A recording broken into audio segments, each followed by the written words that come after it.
The first salvo arrived without warning. One moment, the Bay of Biscay stretched dark and empty under a moonless sky. The next, the horizon erupted in staggered orange blooms. 8 destroyers opening fire simultaneously, their muzzle flashes turning night into stuttering daylight.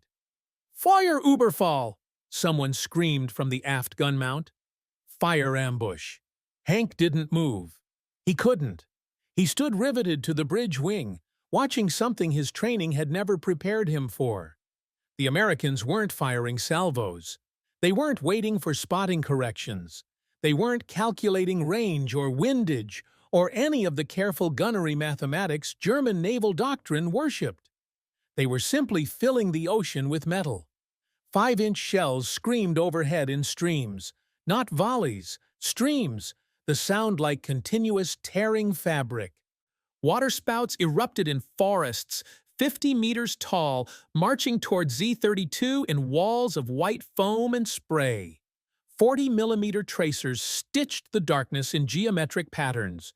Red-orange lines crisscrossing like burning wires stretched across the sky. "They're not aiming!" Oberleutnant Koch shouted over the roar, his voice cracking. "Herr Kalun, they're not even—" "I know." Hank's voice came out flat, dead. Z-32's forward gun mount fired back. One careful, ranged shot. Then another. 4-second intervals. Textbook gunnery. Each 12.7 centimeter shell precious. Each firing solution calculated with Prussian precision. The Americans responded with thunder. Hank counted, helplessly, automatically, the way every German naval officer counted. 6 destroyers firing, 8 guns per ship, 3 rounds per gun per minute minimum. That was 144 rounds per minute. In 30 seconds, they'd fired over 70 shells. Z-32 carried 720 rounds total. The Americans had just expended a tenth of his entire ammunition load in half a minute. "Der Himmel brennt!" The cry came from somewhere aft. "The sky is burning." Young Matros Fisher, barely 19, pointing upward with a shaking hand at the tracer fire converging overhead like spokes of a demonic wheel. Hank understood in that moment, truly understood, what his intelligence officer's reports had been trying to tell him for months. Before we continue, click that subscribe button, like this video, and let me know in the comments where you're watching from. It brings me great joy knowing that these war stories and lessons get to people all over the world. Your support helps us bring more thrilling war stories, and trust me, you won't want to miss them. Now, let's get back to the story. The Americans weren't trying to hit Z-32 with any single shell. They were trying to create a mathematical certainty that something would hit. It was gunnery without discipline, without art, without the careful conservation that defined German naval warfare. It was industrial, mechanical, American, the application of overwhelming material superiority to erase skill from the equation. "Hard to starboard! Emergency speed!" Hank's order cut through the chaos. Z-32 heeled violently, her diesels screaming as she clawed away into the darkness. Behind them, the waterspouts continued, hammering, relentless, inexhaustible. The Americans fired for another 3 minutes without pause. When Z-32 finally broke contact, disappearing into a convenient squall line, Hank's hands were shaking. Not from fear, from recognition. Oberleutnant Koch appeared at his elbow, face pale in the red battle lighting. "Herr Kalun, we fired 18 rounds. They must have fired, I don't know, thousands?" Hank nodded slowly, watching the distant muzzle flashes still flickering on the horizon like a thunderstorm that refused to end. "They don't aim, Koch. They don't need to." He turned away from the rail, his voice barely a whisper. "They just drown you." 840. Wilhelmshaven Naval Gunnery School. Kapitän Leutnant Hank Adler stood behind the plotting table, watching his gun crews train with the intensity of monks perfecting a sacred ritual. "Einzelfeuer!" the gunnery instructor barked. Single fire. The forward mount elevated, steadied, fired. One round. The crew froze, waiting for the spotter's call. Adjusted. Fired again. Another 4-second pause. Every motion deliberate. Every shell accounted for. Excellent discipline, the instructor noted in his ledger. Crew efficiency. Outstanding. Ammunition expenditure. 12 rounds. Well within parameters. 12 rounds for an entire morning's training. Hank had learned these principles as a young officer, had internalized them until they became reflex. Count every shell. Fire short, controlled bursts. Avoid waste. The Kriegsmarine Gunnery Manual was explicit. Ammunition is a finite strategic resource. Proficiency is measured not by volume fired, but by hits per round expended. It sounded like wisdom. It was desperation dressed in doctrine. The truth, though no one spoke it aloud, was simpler and more brutal. Germany couldn't afford to train any other way. The entire Wilhelmshaven school received 8,000 rounds of 12.7 cm ammunition per month for all destroyer gunnery training. Divided among 60 crews, that meant each gun crew trained with approximately 40 rounds per month. 40 rounds to master range finding, deflection shooting, night firing, and emergency procedures. 40 rounds to prepare for war. The instructors spun it as tactical sophistication. German gunnery emphasizes precision over volume. One well-aimed shell accomplishes what 10 careless shots cannot. Hank had believed it once. Before the war, it had even been true. German gunnery scores in peacetime exercises outperformed most other navies. But those exercises assumed everyone faced similar constraints. Everyone didn't. June 1941. Intelligence briefing. Kiel. Fregattenkapitän Reinhardt, Naval Intelligence, stood before a map of the Atlantic with a photograph pinned beside it. Grainy, taken from a high-altitude reconnaissance plane. American destroyer gunnery range. Chesapeake Bay. The photo showed a destroyer, gun mounts elevated, and something else that made the room go quiet. The water around the ship was white with splashes. Dozens, hundreds. Our analysts estimate this single vessel expended between 400 and 600 rounds during this exercise. In one afternoon. Silence. That's, someone began. More than our entire destroyer school fires in a week, Reinhardt finished. We believe this is standard American training protocol. They practice with expendable ammunition allocations. Their crews learn gunnery through repetition. Thousands of rounds per gun crew during training cycles. Hank stared at the photograph. It looked wasteful. Undisciplined. Impossible. How can they afford? They manufacture it. Reinhardt's voice carried something between contempt and fear. American industrial capacity produces naval ammunition at scales we cannot match. Their doctrine reflects abundance. Ours reflects. He paused. Reality. The mathematics were damning. By 1942, an average German destroyer gun crew trained with approximately 150 rounds before deployment. An average American destroyer gun crew trained with 3,000 rounds before deployment. German crews learned to make every shot count because they had no alternative. American crews learned to fire instinctively, reflexively, without thinking. Muscle memory carved by endless repetition.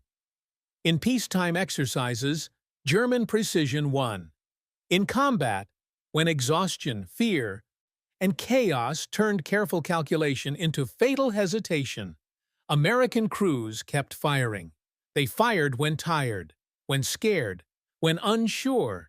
They fired because their training had removed the need to think, replaced discipline with automation. Hank understood this now, 3 years too late. Standing on Z-32's bridge with empty shell rooms below and American destroyers on the horizon. German doctrine wasn't superior. It was survival strategy born from industrial poverty. And poverty, he was learning, never defeated wealth. April 1943, Krupp Steelworks Essen, the production manager's report, landed on Vice Admiral Koch's desk like a death sentence written in statistics. Monthly naval ammunition production: 12,400 rounds, 12.7 Pumarsi, 8,900 rounds, 10.5 Sembu, 3,200 rounds, 15 Sensiantu. Koch read the numbers twice, hoping he'd misunderstood. He hadn't. This is for the entire Kriegsmarine? Jawohl, Herr Admiral, Essen, Kiel, and Hamburg combined. The manager's face was gray.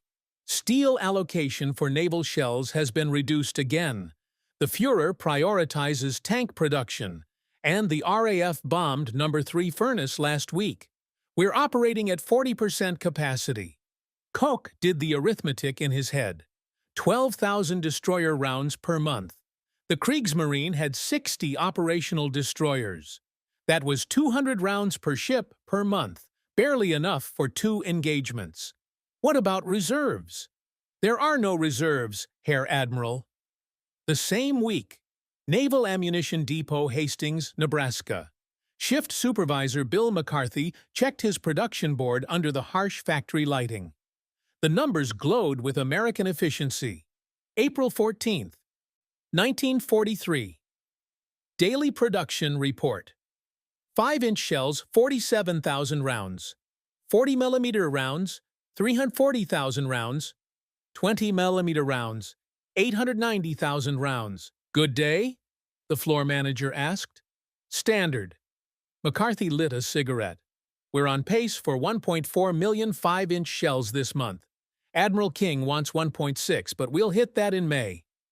Outside, across 48,000 acres of Nebraska prairie, 10,000 workers moved through 3 shifts that never stopped. Railroad tracks, 207 miles of them, snaked between 2,200 buildings, carrying raw materials in and finished ammunition out in endless cycles. Hastings alone produced more naval ammunition in one day than all German facilities combined produced in a month. And Hastings was just one of 12 American naval ammunition plants. The contrast was civilizational. In Kiel, workers assembled shells by hand under dim lighting, conserving electricity. RAF bombing had destroyed 2 production lines. Steel shipments arrived sporadically, diverted to tanks, to U-boats, to the endless crisis on the Eastern Front.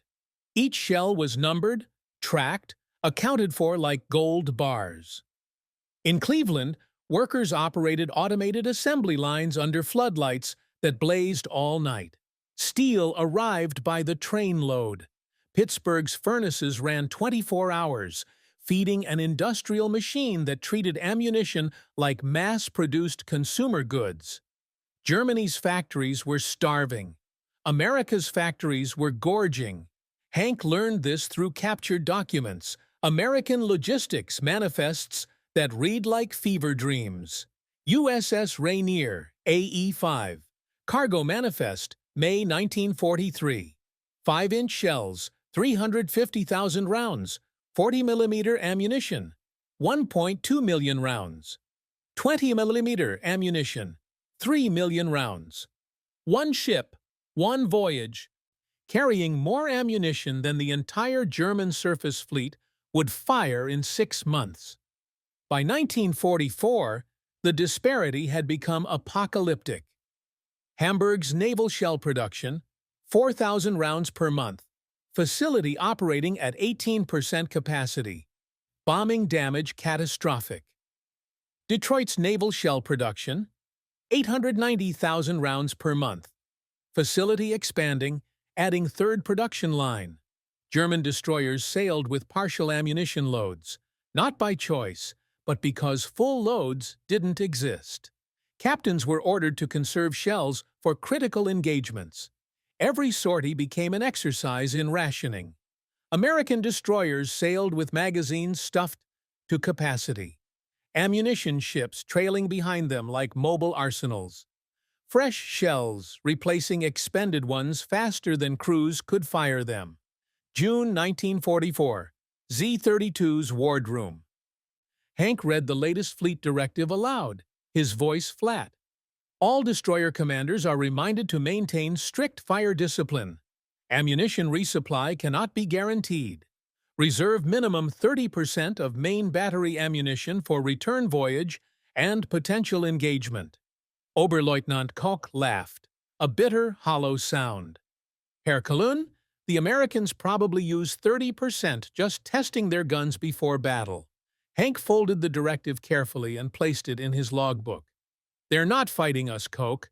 Their factories are fighting our factories. He stared at the bulkhead, seeing numbers instead of steel. And their factories won 2 years ago. July 1944.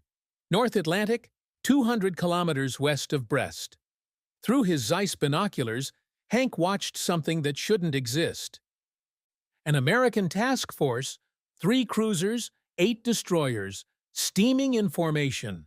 Standard enough, but trailing behind them, arranged in a careful screen, were 7 support vessels, not warships, something else entirely. Herr Kalun, reconnaissance identifies them as... Oberleutnant Koch consulted the recognition manual, frowning. Ammunition ships, oilers, repair vessels. One is listed as a mobile machine shop. Hank lowered the binoculars slowly. They travel with their supply chain. It was a revelation that rewrote everything he understood about naval warfare. The Americans didn't just bring ships to battle. They brought infrastructure. Each task force moved inside a cocoon of support vessels, floating bases that turned the ocean itself into German home port territory. Ammunition ships like USS Shasta and Rainier carried enough shells to rearm the entire task force 3 times over. Oilers like USS Cimarron pumped thousands of tons of fuel oil at sea. Repair ships like USS Medusa carried machine shops, welding equipment, spare parts, and technicians who could patch battle damage without returning to port. The Americans waged war without logistical limits. Germany had none of this. When Z-32 sailed from Brest, she carried every shell she would fire until she returned, assuming she returned. Every round expended at sea was gone forever. There were no ammunition ships waiting over the horizon, no floating repair docks, no oilers to top off her bunkers mid-operation. German destroyers fought with countdown timers in their magazines, invisible clocks ticking toward empty with every salvo fired. Hank had watched it drain his crew's aggression, turn boldness into caution. His gunners hesitated before engaging targets, mentally calculating, is this target worth 10 rounds? 20? Can we afford this fight? August 1944. Intercepted American radio traffic. The signals officer handed Hank a decoded transmission, voice tight with disbelief. USS Wadsworth to Task Group 12.4. Expended 60% main battery ammunition during shore bombardment. Request replenishment. USS Shasta acknowledges rendezvousing at Point Baker, 1400 hours. They just request ammunition? Koch's voice cracked. Like ordering coffee. Hank read the intercept again. Wadsworth had fired 432 rounds, more than Z-32's entire load, and would be resupplied the same day. No return to port. No desperate requisition forms. No apologies to Fleet Command for excessive expenditure. Just, we need more shells. Bring them. And the shells came. The psychology was devastating. American captains fought knowing they could be rearmed. It made them aggressive, wasteful, willing to saturate targets with overwhelming fire because ammunition was temporary. More was always coming. German captains fought knowing they couldn't be rearmed. It made them cautious, hesitant, willing to disengage rather than risk running dry because every shell fired might be needed for the next battle, the next convoy, the voyage home. September 1944. Z-32 limped into Brest after a failed convoy interdiction. Ammunition remaining, 140 rounds, less than 20% capacity. "When can we resupply?" Hank asked the harbor master. The old man wouldn't meet his eyes. "Earliest allocation is 3 weeks. Herr Cologne, maybe 4. There's a backlog. Steel shortages. The trains from Essen. 3 weeks? If we're lucky." Hank walked back to Z-32's gangway in silence. Across the harbor, a damaged torpedo boat sat pierside, waiting for parts that would never arrive. Behind her, 2 destroyers sat idle. Not damaged, simply out of ammunition. The entire Brest flotilla was slowly starving to death. That night, Hank wrote in his logbook, "The Americans don't fight naval battles. They fight industrial campaigns. Every warship is backed by a floating nation. Ammunition ships, repair ships, supply ships, oilers. They wage war with logistical infinity. We fight alone. Every shell fired is one we may never replace. Every battle drains reserves we cannot refill. It's not warfare. It's arithmetic." And we're counting down to 0. October 1944, Bay of Biscay. The Ju-88 came in low, skimming the wave tops at 280 kilometers per hour, exactly as Luftwaffe doctrine prescribed for torpedo runs. Hank watched through his binoculars, tracking the bomber as it closed on the American cruiser 3 kilometers distant. Then the sky exploded. The cruiser's 5-inch guns opened fire simultaneously, all 12 mounts, filling the air with black bursts that appeared in clusters like dark flowers blooming in geometric patterns. 40-millimeter quads joined in, their tracers weaving streams of fire so dense they looked solid. 20-millimeter guns added a higher-pitched hammering, closer bursts, tighter patterns. The Ju-88 disintegrated. Not shot down, disintegrated. One moment, it was an aircraft. The next, it was debris falling in pieces, scattered across 100 meters of ocean. Elapsed time, 4 seconds. "Mein Gott," Koch whispered beside him. The cruiser kept firing for another 3 seconds, shooting at wreckage, at empty air, at nothing, before the guns finally fell silent. Hank lowered his binoculars, hands shaking. They didn't stop. Even after, they didn't need to stop. Koch's voice was hollow. "They have ammunition to waste on corpses." German AA doctrine was born from the same scarcity that governed everything else. The standing orders were explicit. Hold fire until aircraft reached 1,200 meters. Fire-controlled bursts, 4 to 6 rounds maximum. Cease fire when target exits optimal range. Never fire at distant or uncertain targets. Z-32's 3.7 centimeter guns carried ammunition for 14 minutes of sustained fire. After that, they'd watch bombers approach in silence. Every German AA gunner learned to count rounds in their sleep, trained to treat each shell like precious water in a desert. Fire too early. Waste ammunition. Fire too long. Waste ammunition. Fire at a target beyond effective range. Waste ammunition. The Americans had no such constraints. Intercepted Luftwaffe pilot debriefing. November 1944. Attacking American formations is suicide. Their anti-aircraft fire doesn't probe or track. It creates walls. Solid walls of metal you cannot fly through. I watched Lieutenant Kesser's WWII simply stop in midair, hit by so many shells simultaneously that the aircraft ceased to exist as a coherent object. They fire continuously, without pause, without concern for ammunition expenditure. You cannot evade what is everywhere. Hauptmann Ernst Richter, JG-2 December 1944. Z-32 under air attack. 2 British Beaufighters, torpedo bombers, closed from the north. Hank's AA crews tracked them carefully, waiting for the optimal firing window. Range, 2,000 meters, 1,800, 1,600. Feuer! The 3.7 centimeter guns barked. Short, disciplined bursts. 4 rounds. Pause. Adjust. 4 more rounds. The tracers reached out, beautiful and inadequate. The bowfighters kept coming. Continuous fire. Empty the magazines. His crews obeyed, breaking doctrine, firing until the guns ran dry. The bowfighters dropped their torpedoes, both missed, and escaped into clouds. Z-32 had expended 40% of her AA ammunition defending against 2 aircraft. 3 days later, Hank watched an American cruiser face a German air raid.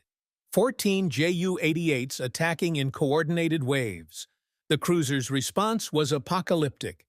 Every gun firing simultaneously, 5-inch, 40mm, 20mm, creating a dome of exploding metal that rose 3,000 meters into the sky. The shells didn't track individual aircraft. They filled volumes of space where aircraft might be. Hank watched the German bombers fly into that storm. 4 disintegrated immediately, torn apart by proximity-fused 5-inch shells that detonated when they sensed aircraft nearby, requiring no direct hit.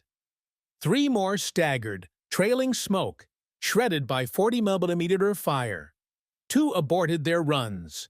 The cruiser fired for 6 continuous minutes. When it ended, 5 German bombers were gone. The cruiser steamed on, undamaged, her magazines still half full. That night, Hank calculated the disparity. Z-32's total AA ammunition load, 2,400 rounds, all calibers combined. Estimated American cruiser expenditure in 6-minute engagement, 14,000 rounds. He closed his logbook, too exhausted for bitterness. They don't defend against aircraft. They erase airspace. January 1945, Wilhelmshaven. The new gun crew arrived aboard Z-32 straight from training school. 5 young sailors who moved with textbook precision but had never fired a gun in anger. "How many live rounds did you fire during training?" Hank asked the crew chief, a 19-year-old Obermatros named Weber. 32, Herr Kalun, pride in his voice. Top scores in our class. 32 rounds, to learn range finding, deflection shooting, night operations, emergency procedures, target tracking, and split-second decision-making. Hank dismissed them gently and returned to his cabin, feeling suddenly German gunnery training had become a pantomime of war. Crews practiced loading drills with empty shell trays, ghost bullets they called them, bitter humor masking desperation. They simulated firing sequences, called out phantom ranges, tracked imaginary targets across empty ocean. Ziel erfasst, Feuer! Target acquired. Fire, click. Nothing. No recoil, no muzzle flash, no feedback to ingrain the muscle memory that separated competent gunners from elite ones. The instructors did their best. Visualize the recoil, feel the timing, perfect the sequence. But you couldn't visualize your way to expertise. Combat reflexes required repetition.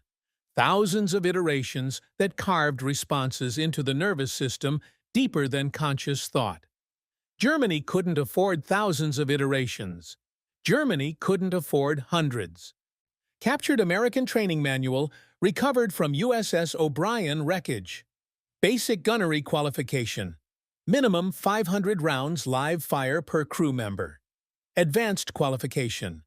Minimum 2,000 rounds. Pre-deployment workup. Unlimited ammunition. Train until crews achieve automated response cycles of 3 seconds target acquisition to firing. Hank read it 3 times, searching for the satire. There was none. American gun crews fired 500 rounds just to qualify as basic. They fired thousands more until loading, aiming, and firing became unconscious. Action without thought. Response without decision. February 1945.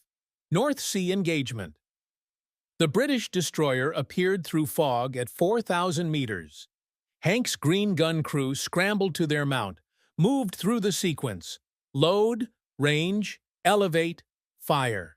12 seconds elapsed. The British destroyer fired first, and second, and third. By the time Z-32's forward gun fired its opening round, the British ship had fired 8. Not because British sailors were faster or smarter, because they didn't have to think. Their hands moved automatically, muscle memory carved by 10,000 training rounds. Load-aim fire became a single fluid motion, repeated endlessly until consciousness was optional. Hank's crew hesitated fractionally at each step. Is this right? Did I calculate correctly? Should I adjust? Tiny moments of conscious thought that accumulated into fatal delays. Hesitation versus instinct. One crew asking questions, one crew already firing. The battle lasted 7 minutes. Z-32 fired 43 rounds. Careful, precise, well-aimed. Hit rate 14%. The British destroyer fired over 300 rounds. Aggressive. As continuous, overwhelming. Hit rate 6. Z-32 took 8 hits. The British destroyer took 6. Both ships withdrew damaged. Tactically, a draw. But Hank understood the deeper truth watching his exhausted gun crews slump over their mounts, hands shaking from adrenaline and inexperience. His sailors had fought beautifully with 36 training rounds in their background. The British sailors had fought casually with 3,000. March 1945. Hank's log. Weber's crew performed admirably today. Excellent discipline under fire. But I watched them pause, microseconds, but real, before each action. Not from fear, from thought. They're thinking their way through sequences the enemy performs by reflex. You cannot think faster than trained instinct. You cannot will yourself past the gap created by inadequate preparation. We send boys to fight men. Not because our boys lack courage, they have that in abundance, but because we lack ammunition to train them properly. The Americans practice until firing becomes breathing. We practice until our ammunition runs out. Then we send our sailors to die learning lessons that should have been taught in peacetime, with training rounds we couldn't afford to provide. He set down his pen, hands steady despite everything. We're not fighting a war. We're teaching one, and the tuition is blood. March 1945, English Channel Night Action.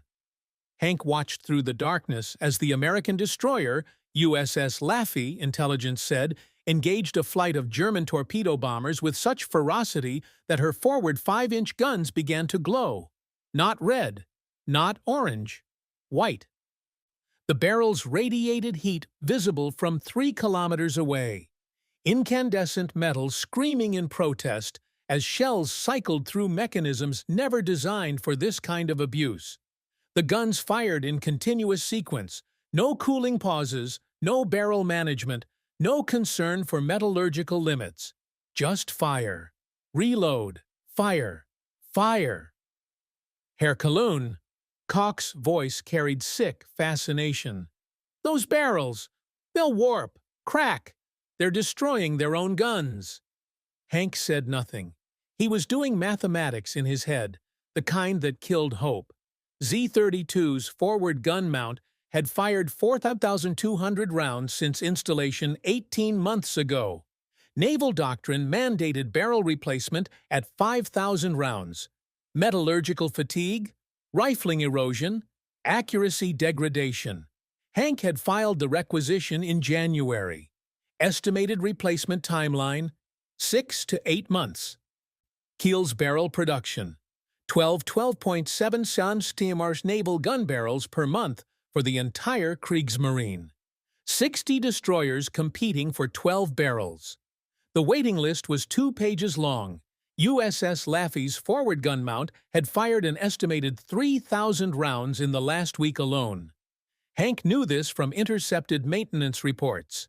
American ships fired so much, so often, that barrel wear became a routine maintenance item, like changing oil or replacing spark plugs, and American logistics treated it as routine. The intercept from USS Laffey's supply officer, decoded 3 days ago, still haunted him. Request barrel replacement for mounts 51 and 52. Rifling degradation exceeds 40%. USS Vulcan standing by for refit. Response time, 18 hours. A repair ship, a floating factory, sailed alongside. Cranes lifted out the spent barrels, installed fresh ones, tested and calibrated the mounts, and returned the destroyer to combat status before the next sunrise. Germany needed 6 months. America needed 18 hours. April 1945. The final equation. Z-32's number 2 mount failed during a gunnery engagement.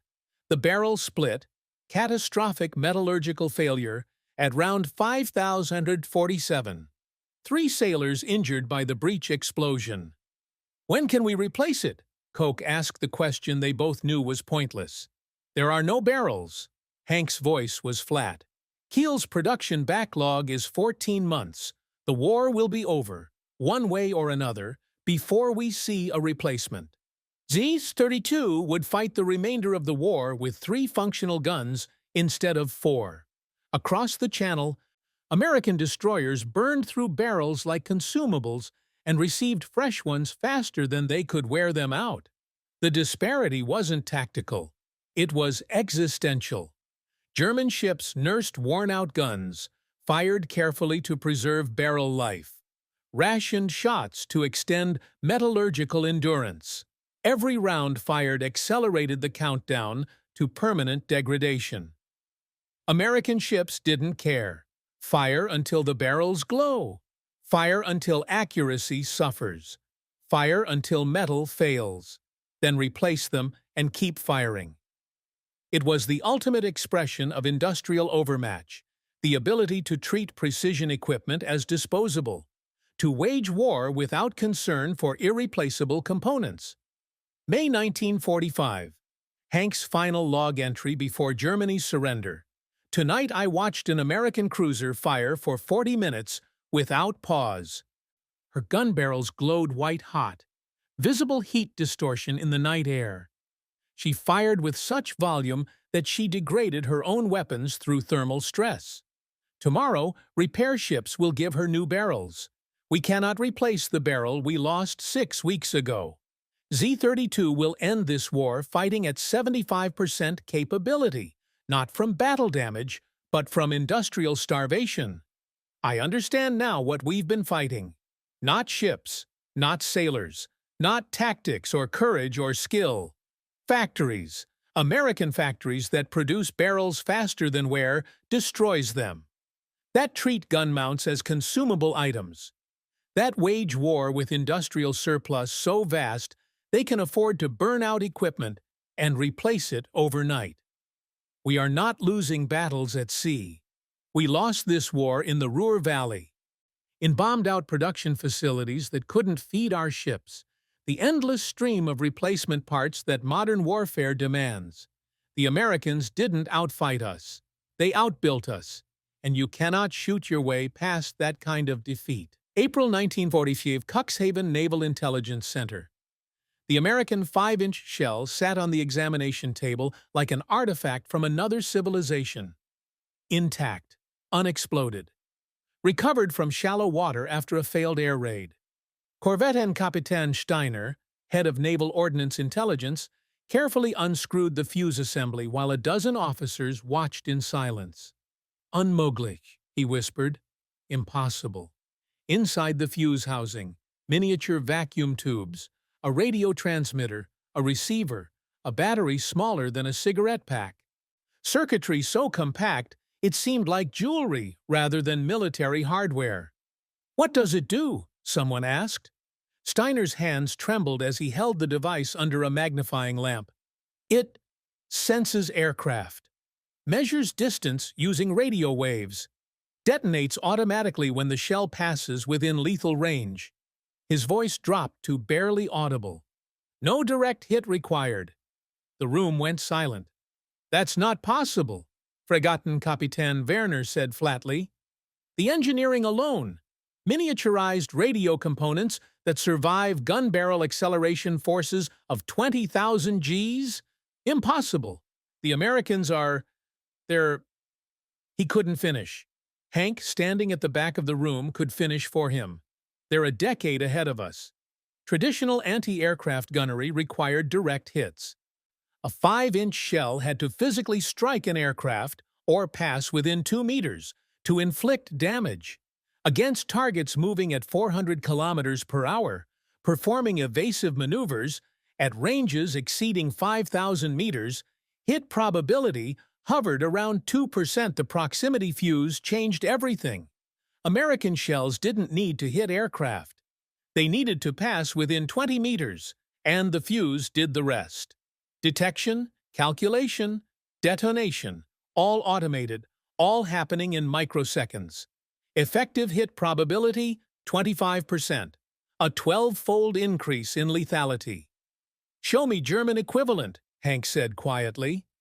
Steiner gestured to another table where a German contact fuse sat, mechanical, simple, requiring physical impact to trigger. "This is our most advanced anti-aircraft fuse. It's adequate, reliable. We've been perfecting it for 15 years. And this?" Hank pointed to the American device. "Witchcraft." Steiner's voice carried no humor. "We have nothing comparable, nothing in development, nothing even theorized that could survive barrel acceleration while performing these functions. The miniaturization alone represents manufacturing precision we cannot achieve." Hank picked up the proximity fuse, felt its weight. Barely 200 grams. This tiny assembly of vacuum tubes and circuitry had rendered German air tactics obsolete. Every Luftwaffe pilot who'd described American AA fire as impossible to evade had been describing this. Shells that hunted aircraft, that detonated in proximity, that turned miss by meters into kills. "How many of these have they produced?" Hank asked. Steiner consulted a folder. Intelligence estimates. 22 million fuses. As of March. 22 million. Germany's entire electronics industry, stretched to breaking, couldn't produce 22 million of anything this sophisticated. The tooling alone would take years to develop. The quality control, the miniaturization techniques, the manufacturing precision. "We're not behind," Werner said softly. "We're in a different century." May 1945, 3 weeks before surrender. Hank stood on Z-32's bridge, watching American aircraft patrol overhead with impunity. His AA guns sat silent, not from choice, but from acceptance. Firing at American aircraft meant facing proximity-fused shells that turned every burst into a kill zone. German shells that required impossible accuracy against American shells that only required proximity. The mathematics were final. Koch appeared beside him. "Herr Kalayun, the Americans are using technology we cannot build, cannot copy, cannot even fully understand. How do you fight that?" Hank watched a B-24 pass overhead, casual and untouchable. "You don't." He thought about the miniature radios, the vacuum tubes engineered to survive conditions that would shatter German equivalents, the industrial sophistication that treated advanced electronics as mass-produced consumables. "The future arrived, Koch. It's flying above us right now, protected by technology we won't achieve for a decade, if we survive that long to try." He turned away from the rail. "We're not fighting a war anymore. We're watching one. The real war, the one that mattered, was fought in laboratories and factories we didn't even know existed. And we lost it before we realized it had begun." August 1947, Hamburg Naval Yards.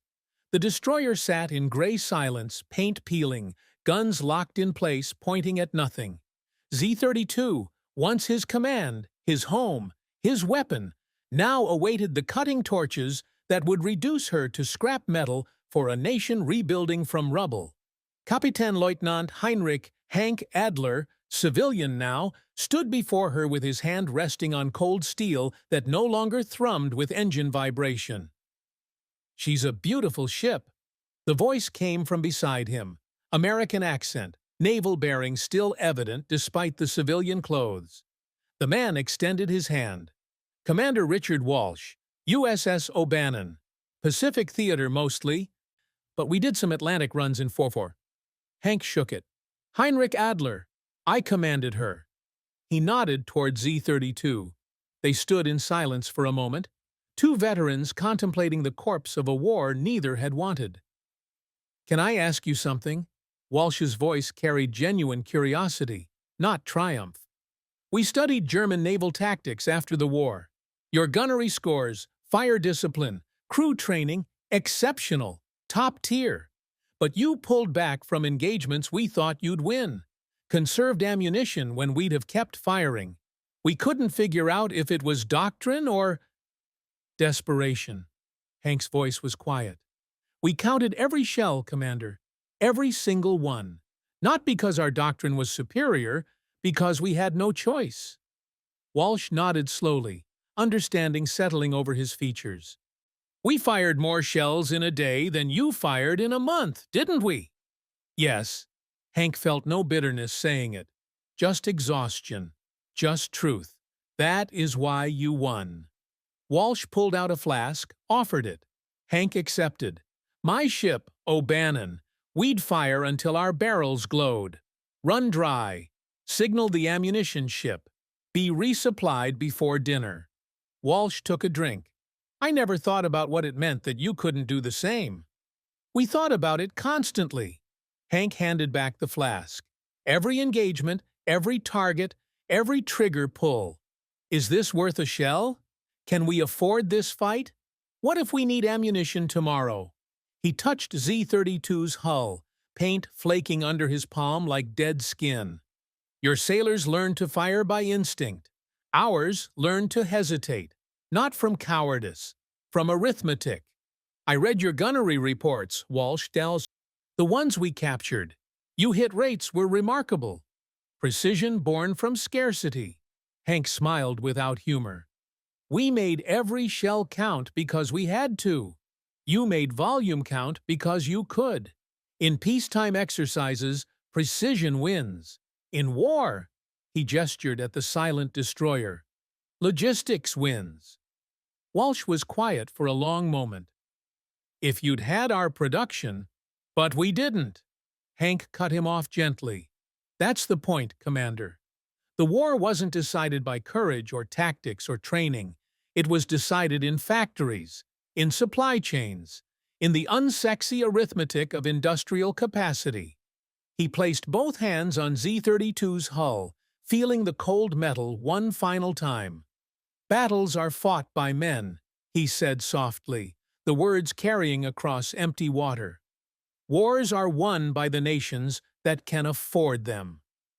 Walsh stood beside him, both men silent before the decommissioned destroyer. For what it's worth, the American finally said, you fought well. Your crews, your captains, you fought better than you had any right to, given what you were working with. Thank you. Hank meant it. But fighting well was never the question. He stepped back from Z-32, turning away from her for the last time. The question was whether we could afford to fight at all. The answer, written in empty magazines and exhausted factories and shells we couldn't replace, was always no. He began walking toward the shipyard gates, leaving Z-32 to her fate. We lost this war in 1939, Commander. We just didn't know it yet. We were counting shells. You were counting factories. And arithmetic, he whispered to the Hamburg wind, doesn't care about courage.